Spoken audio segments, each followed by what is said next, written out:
Hello guys! Magandang araw at kumusta po kayong lahat? Pupunta nga pala kami ngayon sa palengke dahil sabi ko nga sa asawa ko wala na nga talaga akong maluto na ulam nga namin. Kaya ayun, punta kagad kami dito sa palengke. Medyo maulan-ulan pa nga guys dito sa amin. Nakakatamad nga lumabas kapag ganito yung panahon guys, pero no choice dahil nga wala na kaming maulam. Mabuti na nga lang at hindi nga kalakasan yung ulan dahil wala pa naman kaming suot nga ng ringkot. Pagdating nga namin dito sa palengke guys, ay dito nga kaagad kami nagpunta sa nagbebenta nga ng mga gulay. At grabe, matagal nga kami nakabili guys kasi nga lahat na nga ata nagbebenta dito ng gulay ay tinanong nga namin kung magkano yung presyo. Kapag medyo mahal ay naghahanap talaga kami ng medyo kaya nga sa budget nga namin. At ayun, ito nga sa kamatis guys, hanggang tingin lang talaga ako dito sa kamatis kasi sobrang mahal nga talaga. At meron na nga ako nakita etong kamansi at sobrang sarap nga humigop nga ng sabaw nga ngayon guys. Bumili lang ako ng kalabasang 1 kilo guys at bumili na nga rin ako netong talong 1 kilo at etong isang pirasong kamansi at halagang 20 pesos. Kaya pagdating ko nga sa bahay, ay nagpitas kagad ako dito ng malunggay kasi nga magsasabaw nga ako. Kasi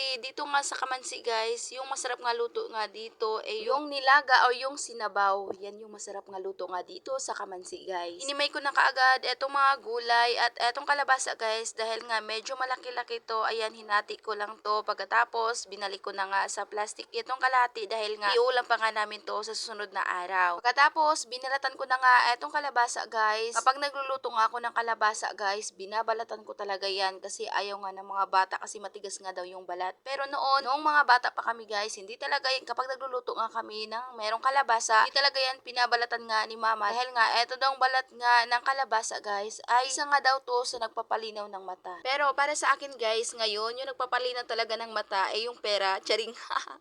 Oo naman, 'di ba, guys? Kasi nga sa sobrang mahal nga ng bilihin, ay nako, kapag wala kang pera ay parang madilim yung paningin mo, chiring.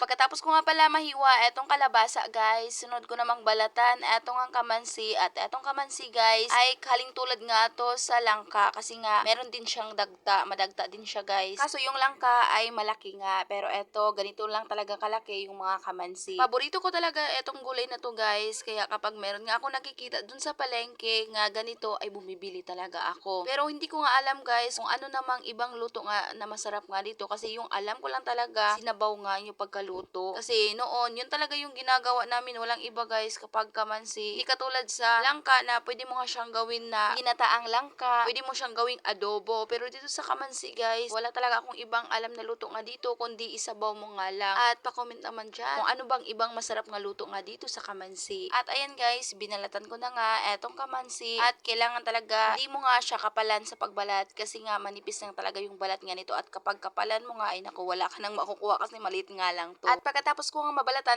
etong kamansi guys, sinanggalan ko naman yan ng subok o yung matigas na part ng kamansi guys. Hindi ko alam kung anong tawag dyan sa Tagalog. At medyo matigas pa nga kaya medyo nahirapan nga ako sa pagtanggal nga nito. At ayan, pagkatapos kong matanggal, hinimay-himay ko naman siyang katamtamang laki lang para nga mabilis lang ding lumambot. At nung nahimay ko na nga lahat na itong kamansi guys, siniwa ko naman etong talong at etong talong huli ko nga to sa paglagay guys kasi mabilis lang naman itong maluto. Habang naghihimay pa nga ako dyan guys, nagpakulo na nga ako ng tubig para kapag matapos na nga ako dito maghimay at mahugasan ko naman para mailagay ko na kaagad. At ayan guys, sinugasan ko naman ng 2 beses yan at tinignan ko na nga yung pinakulo kong tubig kung kumulo na nga. At nung kumulo na nga guys, ayan, nilagay ko na nga dito etong hinimay ko nga na kalabasa at kamansi para naman kasi una ko kasi itong papalambutin guys kasi medyo matigas nga tong dalawa. Pagkatapos ko mailagay, tinakpan ko naman at di ko pala na-on yung video guys nung nilagay ko na nga dito yung talong. Akala ko kasi na-on ko, ay nako, makakalimutin na talaga tayo. At nung medyo lumambot na nga guys, etong mga gulay, tinimplan ko naman dito yung pangpalasa. Pagkatapos, uli ko namang nilagay